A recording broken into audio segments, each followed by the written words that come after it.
तुम्हाला आता वाटत असेल, की आपली फार्मर आयडी निघाली की नाही. आतापर्यंत आपल्या घरी फार्मर आयडी आलेली नाही. तर तुम्ही पाहू शकता तुमच्या मोबाईलवर. यासाठी तुम्हाला क्रोमवर जावे लागेल. ॲग्रीस्टॅक असं सर्च करावे लागेल. सर्च केल्यानंतर असं तुम्हाला पेज दिसेल.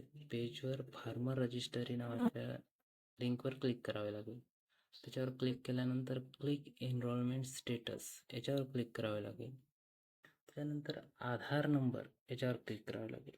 आधार नंबर टाकल्यानंतर आधार नंबर टाकून घेतल्यानंतर चेक या बटनावर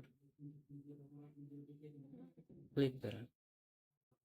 चेक या बटनावर क्लिक केल्यानंतर तुम्हाला तुमची आधार नंबर सेंट्रल आय डीला आपण शेतकरी I D, farmer I D किंवा ॲग्रीस्टॅक आय डी असे सुद्धा म्हणतो.